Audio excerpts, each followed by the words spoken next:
What happened with the Airbus A330 and what are the plans going forward? Basically, the A330 was a product which is in a long development, let's say this way. And in the background, because there are some, of course, things I can say or I'm allowed to say, some are not allowed to say. But there are some things like the development, let's say, team changed a lot during the past, and that made the progress a little bit slower than it should be, let's say this way. And that's the reason why it was internal, let's say, a bit delayed, right? And then we had the release of the A330, and it was a decision that was made by Aerosoft, of course, the release of the A330, and it was released like it is. That's the A330. We had then also some rumors going around, or not rumors, but some, let's say, messages in the internet you could read, were like, look, that's all founded by German government, blah, blah, blah. That's not 100% right, because the government, let's say, foundation, which is a very normal process in Germany and all, there are a lot of games and a lot of developers, let's say studios, they got this government money, which is a normal process, because otherwise they wouldn't basically exist, because there's very niche on some parts. And same for the A330. And there was the government, let's say, foundation was for the A330 Neo, never for the A330 CEO. So that's the reason why maybe many people were confused, of course, by the end result of the product, of course, and by the end because you can see the numbers, right? How much they give in foundation into that. That was a little bit, let's say, the people were a little bit upset. How is that possible even? At the end, developing an aircraft at all is very expensive. So those numbers are not that kind of, let's say, big. Maybe they are big as a customer, right? But at the end, that's normal, let's say, development cost for an aircraft today, which is going near to 1 million. So that's the reason why we had kind of, let's say, confusion about that. The A330 itself, it's a basic aircraft. There were a lot of bugs. There were some improvements. What I can say now is that once the Neo is done, we are looking then if we can bring then the features from the Neo into the CEO to give it on the same, let's say, level. So those are the plans, at least, to bring it on some certain points where we say, okay, that's a good add-on. Yeah, I was a bit surprised the comments about the government funding. That's normal to support small companies. Are there plans to bring it to MSFS 2024, considering that there are default A330s? Yeah, coming back to the government foundation, as you said, there are different, let's say, models, and just one, because we could talk only about that on a complete topic, and I need to be careful because I'm not responsible for this part. But so far I know is that's not talking for Aerosoft in general. That's for talking in like it is. It is for every euro you get, you need to invest at least 1 or even 2 euros. I'm not sure. So that's not that we are sitting there and as a company or even as a developer or whatever who gets the money and receiving the money, and that's it. So that's also let's say linked to some invests or some rules at the end a company has to do. And in this terms, of course, we are. And talking about MSFS 2024, of course, this was maybe one of the reasons. I'm not sure because I was not involved in that. Why the product came maybe a little bit early on the market, because in the MSF 2024 you have a lot of, let's say, A330s swimming around, especially which comes basically in the base sim, and seeing I&I builds. They're doing great products. We love them. Their plans as well for the Neo, I think, are there somewhere. At the end of the day, we will see where we will be, let's say this way, once the Neo is on the market, because that's the decider at the end, where we then decide, okay, let's continue and doing a kind of, let's say, as I said initially, fallback of the development status to the A330 CEO. That's also linked to the government foundation, because there are also rules where we are allowed to use the code, where not. So that depends also on this. As I said, I'm not 100% of this topic, but if, let's say, the rules are there and we are allowed to do that, and the product goes well on the market, then why not to bring all the features which comes with the Neo, and especially bug-free product for the A330 CEO, then back as a fallback from the Neo, Microsoft Flight Simulator 2024 launched with issues as well. What's Aerosoft outlook on the new simulator? Product launches and Microsoft Flight Simulator basically is a product, can be sometimes very challenging, especially because especially the Microsoft Flight Simulator is a big product, and they did some huge, let's say, changes in terms of the architecture of the Flight Simulator itself. It's basically whole streamed from the internet, not everything, but a lot of stuff, right? So that they made a lot of changes, and this can be sometimes challenging. And yeah, unfortunately, they had, let's say, a little bit bad luck. I would call it rather like this. But I'm pretty confident that they will fix all these issues. Basically, they had during the last first weeks or first months during the launch. I'm pretty sure they will fix it. And if you see Jörg Neumann and all this team and Sebastian Vloch and everyone around, let's say Asobo and Microsoft, they are very talented and very passionate about that, right? And if you go back into the MSFS 2020 days, the product itself, so the simulator, was also at the start not that kind of perfect like it is maybe at the end, or right like today, because it's not still ended, but yeah, like it's today. So I'm pretty sure they are going to improve a lot of stuff. They already did something for many aircraft developers like 2-3 weeks ago. They brought some first, let's say, steps into the alpha/beta, so they can bring up the aircraft more easily than to the new flight simulator. So that's the first step, and they're probably following many of those. And that's a reason why we are also focused on MSFS 2024. So all our upcoming releases, like sceneries and aircrafts, are all planned or scheduled for MSFS 2024, of course. And we are kind of, let's say, in the in-between, where we say, do we spend time on making this, if it's a new product, for example, a new scenery, right? Is it still worth to make it also compatible for MSFS 2020 or for example, also an aircraft? Is there that kind of, let's say, big gap between those two? So we have to, let's say, spend a lot of hours. Is it worth? And we are planning we are not planning, but we're expecting to be the whole community from now, let's say in 6 months plus minus, when the problems are fixed, more or less in MSFS 2024, right? So there will be a change to 2024, which, let's say, starts progressively, right? So there was at the beginning, we thought, okay, we will be day one or everybody in MSFS 2024, but after let's say the launch, it was like it was. We all stopped a little bit and still use 2020, but I think in 6 months from now, latest by 12 months, nobody will talk about 2020 anymore. Yeah, I hear many developers mentioning that they'd rather be able to focus only on 2024 without having to support 2 sims, which takes a lot of resources. Exactly. I mean, we have some products, because I need to be careful to not say something which I'm not allowed to say, but we have some products there in development right now. They are full focus on 2024 only, right? We did, and those are products which started in development like at the end of last year, right? So where it was clear there was 2024. So basically, with the access to the beta we had back in the days to 2024, even was short, but anyway, with this start, we have some products which are in production or in development, which are full focus on 2024 only, and we have to see, because especially on SDK wise, if you go through that, there are some features you can use only in 2024 in terms of for aircraft, for sceneries, for everything, right? So you see it, for example, with the A330, which is coming up, which will have different specs on different simulators, and that's the issue everyone has, of course. But we are trying to focus on 2024 because till some point you can keep the development very parallel, but at some certain point you need to decide, okay, I'm going 24 or 22 or both. And we're not yet there, but we're close to that. And we think, as I said, within the next 6 months to 12 months, everyone will mostly to switch to 2024, and then we don't have to ask anymore. And development takes its time, so we will be ready then there with 2024 specific development, right? I imagine many developers are waiting quite anxiously for the official marketplace as well.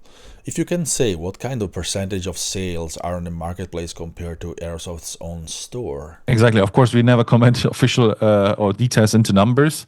But what I can say is that the marketplace is, and there are some developers who are very, very, how do you say, that's very important for them, because this is one of maybe 2 or 3 channels they sell their products, right? So then of course the marketplace is a very big number in percentage for them, because if it's not there, basically a big number fails or loses.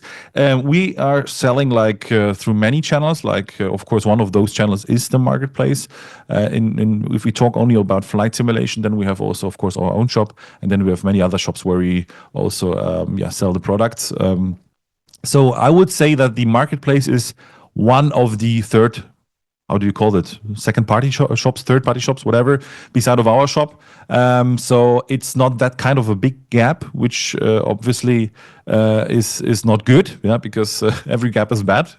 But it's not that it's that's not that case that we're thinking, what should we do, right? So it is one channel. It's an important channel, and especially for us, it is a kind of channel where you reach different or other people. Let's say because basically, if you go on Aerosoft.com, for example, in our shop, right? So you basically know more or less, who's Aerosoft, or you read about us, or you have seen in some forums, discords, whatsoever, about the scenery, about an aircraft, whatever, and then you look specific for it, right? But then you have the third-party shops, and that's also, for example, the Microsoft shop, where you're in the game already, where you can then, scroll through the shop and then you find some products, right? So that's a very important part, which is obviously then now missing, which is only the game only. But we're also looking very forward to it, that it comes back live, right? The CRJ remains one of my favorites among your products for MSFS. You don't forget your first love after all. What are the plans to update it and bring it to MSFS 2024? So that's one of our topics, which is very close to release. I don't know when this interview is gonna be live, but it is talking about now by mid-February, a very hot topic, let's say this way, right? And we have plans in terms of 2 steps. One step is make it, let's say, bring in an update, let's say this way, bring in an update for the CRJ. The update list, or the change log, whatever you would like to call it, is a long list with some features which obviously are today state of the art. You need to remember that when the CRJ was released, it was the first airliner for MSFS 2020 back in the days, right? So Hans Hartmann and its team around Aerosoft, they were the first back in the days. I was not there in the company, so I was also a fanboy of that. Today I'm a part of the company, and I know that we're on, let's say, very, very final stage of releasing an update with new features for 2020. And obviously also an update on 2024, right? And we are right now debating internally, to not talk about that too much, but what kind of features we can bring, let's say, extra for 2024. Because as I said, 2024 has some features you can use, which 2020 doesn't have. But for the 2020 version, it's gonna be, let's say, Q1 for sure, 100%, where the big update comes on. Will the update for MSFS 2020 and the compatibility for MSFS 2024 come in the same time frame or at different times? That's what we are right now thinking about, or debating, let's say, or whatever you would like to call it, because there are some points we could like make it like 24 compatible only, right? But no specific 24 product. But if you bring some features and some extras in, then you can say, okay, that's a specific 2024 product, and it's something different. So if we decide, and that's as I said, very, very close to each other, if we decide to make it like 2020 update, which comes for sure, and then we say, okay, it's compatible only, so you can use it, for example, with add-on linker or install it straight to the 2024, but it's not a native 2024 product. Then it should be more or less on the same time. But if it's going to be a specific product with specific features, then it's going to be an extra product, and then it's going to be a little bit later, of course, because, obviously, then we need some extra time, let's say this way. Does Aerosoft have more aircraft coming besides the A330 Neo and the CRJ update, or you're focusing more on scenery for now? Basically, obviously, there are more projects coming. That's what I can say. Nothing, of course, unfortunately, more. But there are some products, as I said, initially in the development. That's on the, let's say, whole cross platform in terms of add-ons, what you can expect, right? So that means tools, aircraft, sceneries.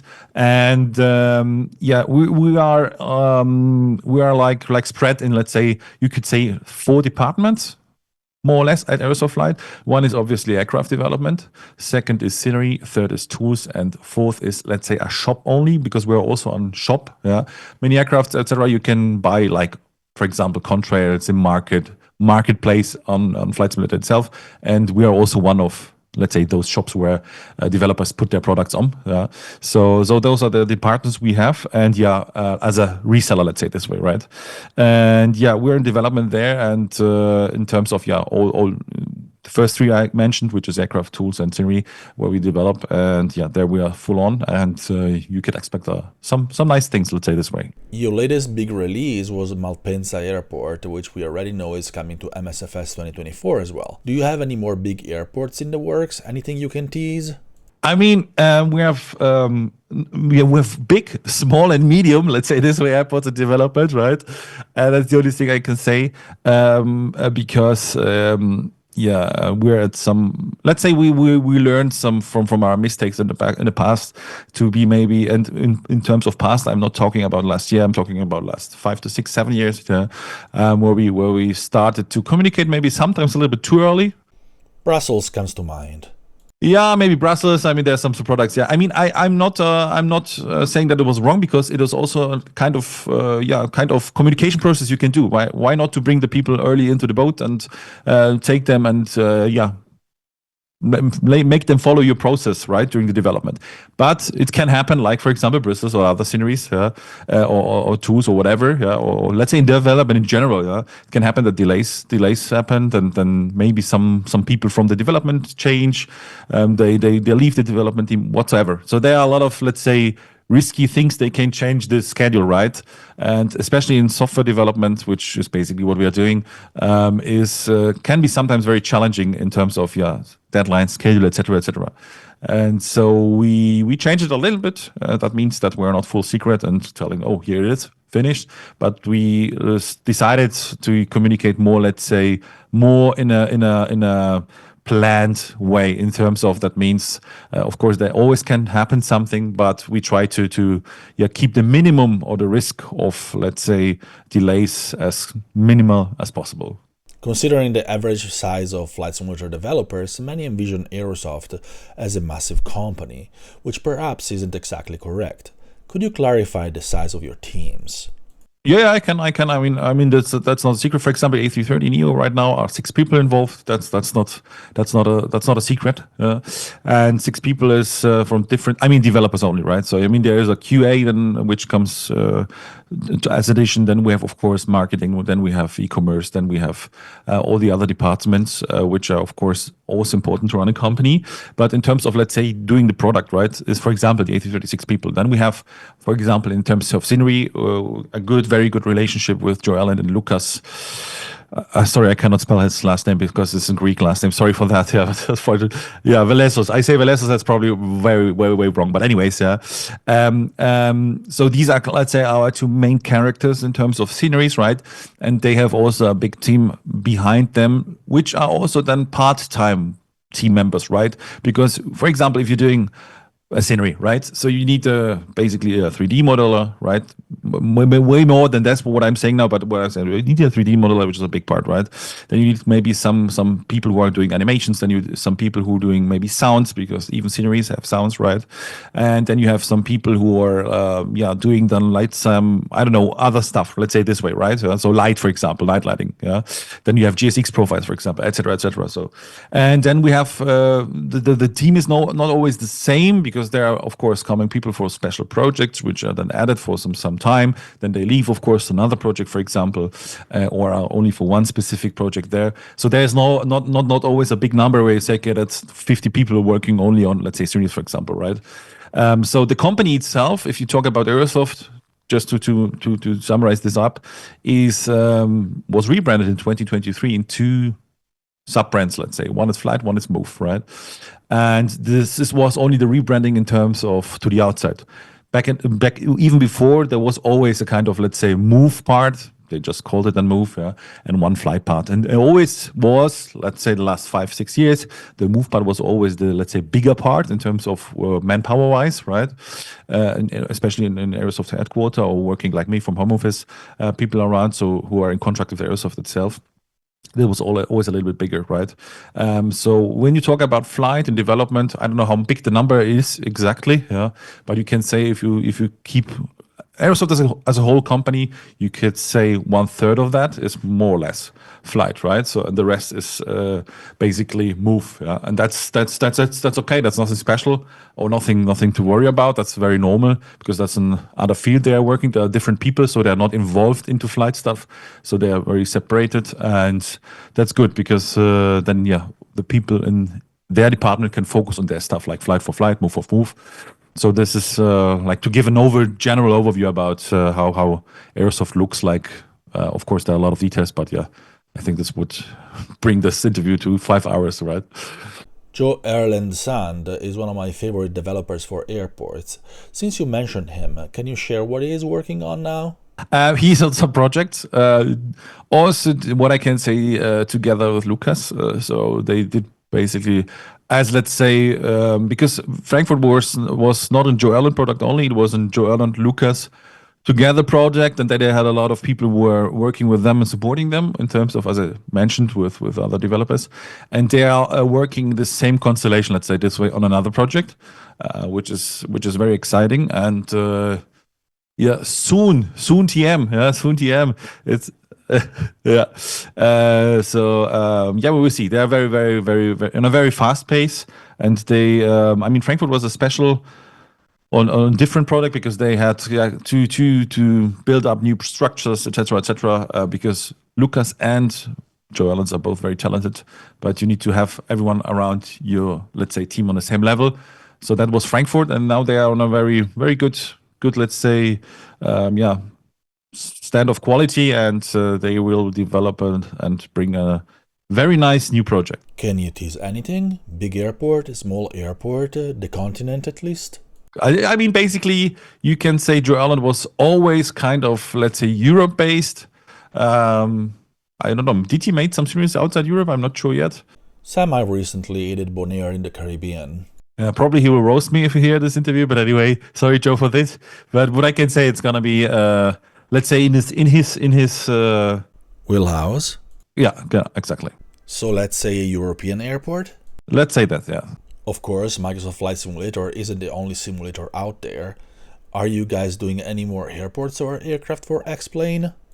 So now, basically, I mean, of course, the market is, let's say, in numbers, if you talk on MSFS side, of course, right? So that doesn't mean that X-Plane, for example, or other simulators are not relevant. No.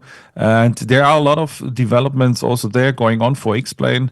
It's more on the scenery side, being honest, right? And that's more third-party developer who are working with us together. So that's not in-house developments. That's more a kind of third-party development, which we then exclusively publish for the flight sim industry then, in systems X-Plane. But being honest, I'm not 100% in this topic because everyone talks only about MSFS 2024. That's the main, let's say, thing we have. But I always get a briefing, and when we have something, then we announce it. I mean, we had some kind of releases, I think, even this year or last year. There are some X-Plane here and there coming, of course, obviously. Awesome. Is there anything else you'd like to share with our viewers and readers? Yeah. No, I want to say we at Aerosoft are looking very forward to the MSFS 2024, even on the X-Plane side, let's say this way, what comes there next in terms of next versions of X-Plane, and then maybe a complete new sim then at some certain point, maybe in 1 or 2 years from X-Plane side, because competition is always good. That's what we love at Aerosoft. We love competition. We love fair competition.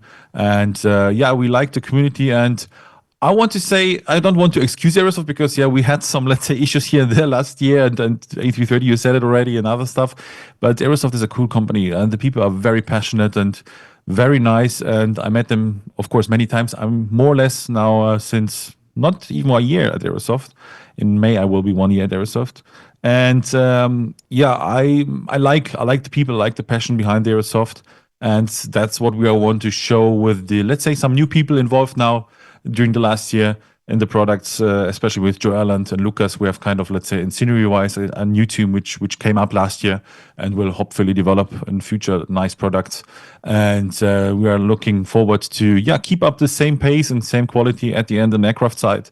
So that's what we are looking forward. And we like the flight sim community and looking forward to a lot of events. I don't know, again when this interview goes online, but we're also doing some great stuff at Lally stuff, for example, during the Flight Sim weekend, where we will have a Captain Sinner first time installed, made possible by Aerosoft, for example. There will be the Flight Sim Award show, etc., etc. So a lot of fun projects, a lot of new things also for us as a company, and we're looking very forward to it, to share it with you guys outside there, because we love Flight Simulator as you do.